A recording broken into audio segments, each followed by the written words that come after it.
नमस्कार सभी को। स्वागत है आपका कक्षा 8 की संस्कृत की ऑनलाइन क्लास में। आज हम पाठ 10 नीति नवनीतम पढ़ेंगे।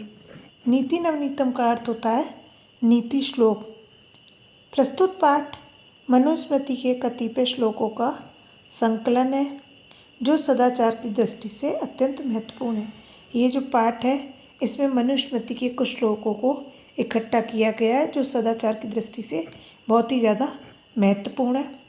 यह माता पिता तथा गुरुजनों को आदर और सेवा से प्रसन्न करने वाले अभिवादनशील मनुष्य को मिलने वाले लाभ की चर्चा की गई है कि माता पिता गुरु से जो लाभ मिलते हैं उन लाभों को यहाँ पर बताया गया है। इसके अतिरिक्त सुख दुख में समान रहना, अंतरात्मा को आनंदित करने वाले कार्य करना तथा इसके विपरीत कार्यों को त्यागना, सम्यक विचारों उपरांत तथा सत्य मार्ग का अनुसरण करते हुए कार्य करना आदि शिष्टाचारों का उल्लेख भी किया गया है। अब आता है हमारा पहला श्लोक। अभिवादनशीलस्य नित्य वृद्धोपसेविन् चत्वारि तस्य वर्धन्ते आयुर्विद्या यशो बलम्। अभिवादनशीलस्य का अर्थ है प्रणाम करने वाले के स्वभाव वाले। नित्यम प्रतिदिन, वृद्धोपवेशिन बड़े बुजुर्गों की सेवा करना,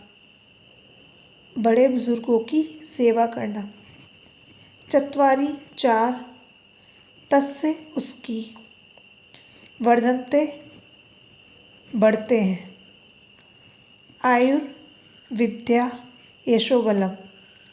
आयु यानी आयु, यश यानी नाम, विद्या यानी पढ़ाई, बलम यानी बल और नित्यम यानी सदैव।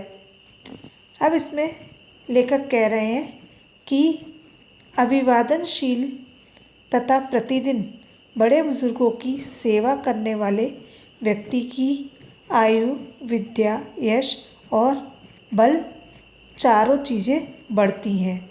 अर्थात इसमें लेखक बता रहा है कि जो व्यक्ति अभिवादन करता है, बड़े बुजुर्गों की सेवा करता है, सेवा करने वाले व्यक्तियों की आयु, विद्या, यश और बल चारों बढ़ते हैं। एक बार फिर से हम देखते हैं।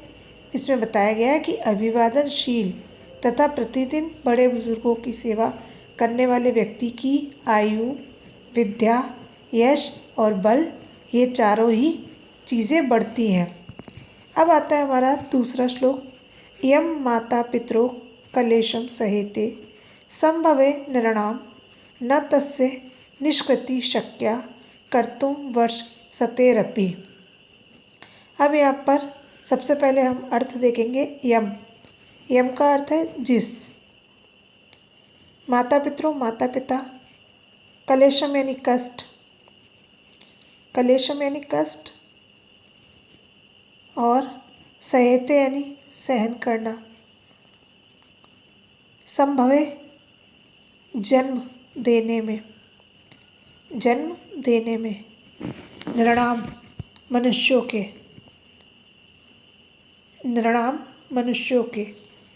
न नहीं, तस्य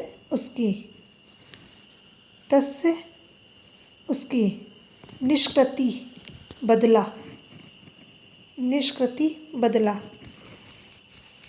शक्य समर्थ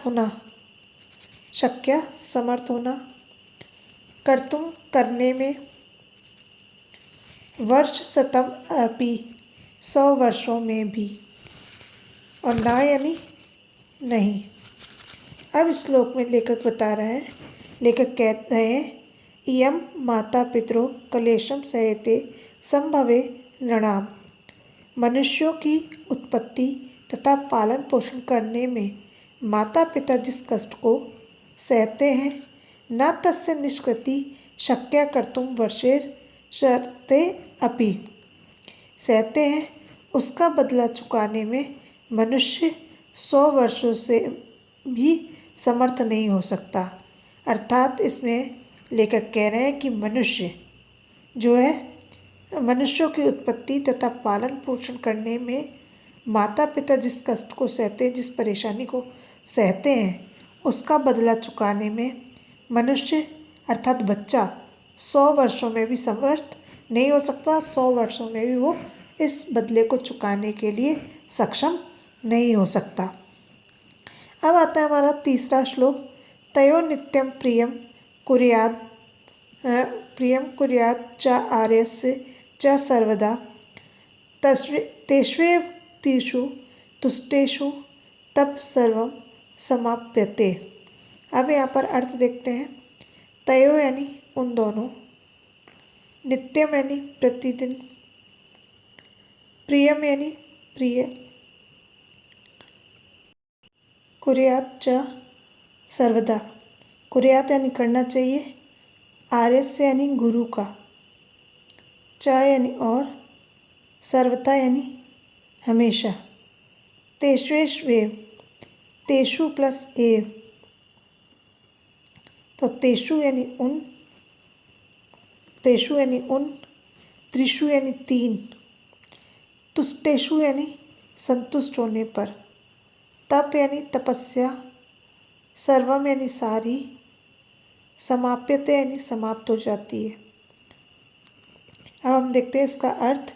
इसमें कहा गया है कि तयो नित्यम प्रियम कुर्यात् च आर्यस्य च सर्वदा, तो इसमें लेखक बता रहे हैं कि उन दोनों का और आचार्य जो सदा प्रतिदिन प्रिय करना चाहिए, उन तीनों के ही संतुष्ट होने पर, तेष्वेव त्रिषु तुष्टेषु तप सर्वम समाप्यते, उन तीनों के संतुष्ट होने पर सारे तप समाप्त हो जाते हैं, अर्थात माता पिता एवं गुरु के संतुष्ट होने पर हमें सभी तपस्याओं का फल मिल जाता है।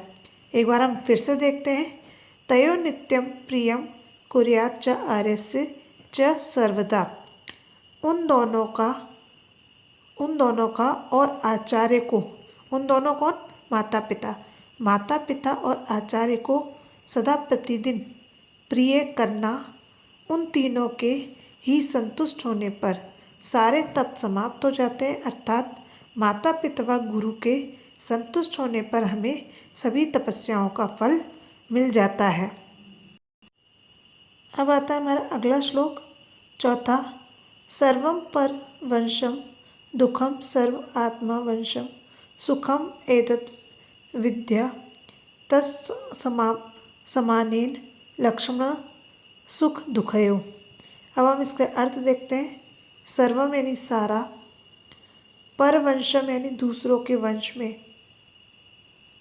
आत्मसातम आत्मवंशम अपने वंश में, एतत् यह, विद्यात जानना चाहिए, एतत् यानी यह, विद्यात यानी जानना चाहिए।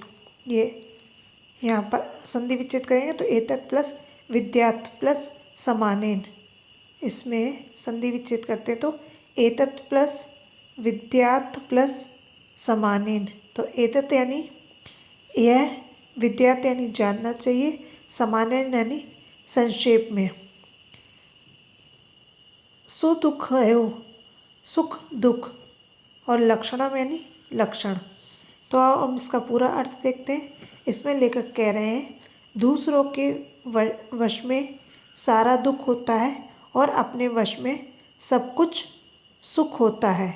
इसमें लेखक बता रहा है सर्वम पर वश दुखम सर्व आत्मा वश सुखम, यानी कि दूसरों के वश में सारा दुख है और अपने वश में सब कुछ सुख होता है। इसे ही संक्षेप में सुख और दुख का लक्षण जानना चाहिए, इसे ही संक्षेप में सुख और दुख कहना चाहिए। यत् कर्म कुर्वतो अस्य स्यात् परितोषो अंतरात्मनः तत्प्रयत्नेन कुर्वीत विपरीत तु वर्जयेत्। अब यहाँ शब्दार्थ देखते हैं। यत् कर्म जिस काम को, कुर्वतो तस्य, कुर्वत यानी करते हुए, अस्य यानी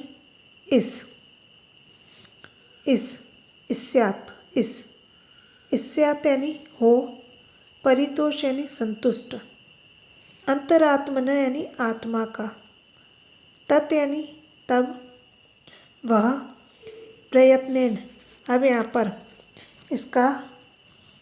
पर तत् प्लस प्रयत्नेन, तत् यानी वह, प्रयत्नेन यानी प्रयत्न से, कुर्वीत यानी करना चाहिए, विपरीतम यानी उल्टा, तू यानी तो, वर्जित यानी छोड़ देना चाहिए।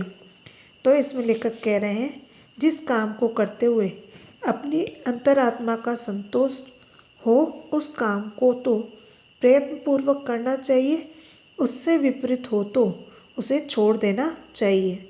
अर्थात हम दोबारा से इसको देखते हैं। इसमें लेखक कह रहे हैं यत् कर्म कुर्वतो अस्यात् स्यात् परितोषो अंतरात्मना, यानी जिस काम को करते हुए अपनी आत्मा का संतोष हो, अपनी आत्मा को संतोष प्राप्त हो, अपनी आत्मा संतुष्ट हो, तो उस काम को प्रयत्नपूर्वक करना चाहिए, उससे विपरीत हो तो उसे छोड़ देना चाहिए। और जिस काम को करते हुए हमारी अंतरात्मा संतुष्ट नहीं है तो उस काम को छोड़ देना चाहिए। अब आता है हमारा अगला श्लोक। दृष्टिपूतम न स्यात्पाद, वस्त्रपूतम जलम पिबेत, सत्यपूता वेदेत वाच, मनः पूतम समाचरेत। अब हम सबसे पहले अर्थ देखते हैं। दृष्टिपूतम आँख से देखकर। दृष्टिपूतम का अर्थ है आँख से देखकर। न स्यापाद, ना यानी नहीं, न स्यत रखना चाहिए, पादपम यानी पैर। यहाँ पर संधि विच्छेद करें तो निश्चेत यानी रखना चाहिए, पादपम यानी पैर। वस्त्रपूतम कपड़े से, वस्त्रपूतम कपड़े से। जलम यानी जल पानी, पिबेत यानी पीना चाहिए। सत्यम पूता यानी सत्य से परीक्षा करने, सत्यपूता यानी सत्य से परीक्षा करने। वदेत द्वाच यानी वदेत और वाचम। वदेत यानी बोलना चाहिए, वाचम यानी वाणी को। अगर इसको अलग करेंगे वदेत वाचम को तो हो जाएगा वदेत प्लस वाचम। वदेत यानी बोलना और वाचम यानी वाणी को। मन यानी मन, पूतम यानी पवित्र, समाचरित यानी आचरण करना चाहिए। तो इसमें लेखक कह रहा है अच्छी तरह देखभाल करके पैर रखना चाहिए, वस्त्रपूतम जलम पिबेत और कपड़े से छानकर जल पीना चाहिए, सत्यपूतम द्वेचारम मन पूतम समाचरित, सत्य से पवित्र करके वाणी बोलनी चाहिए और मन से पवित्र करके आचरण व्यवहार करना चाहिए। हम इसको एक बार और देखते हैं। दृष्टिपूतम न इससे पादम वस्त्रपूतम जलम पिबेत, अच्छी तरह देखभाल करके पैर रखना चाहिए, कपड़े से छानकर जल पीना चाहिए, सत्य से पवित्र करके वाणी बोलनी चाहिए और मन से पवित्र करके आचरण या व्यवहार करना चाहिए। तो बच्चों ये हमारा आज का पाठ समाप्त होता है। आपको समझ में आया होगा। धन्यवाद।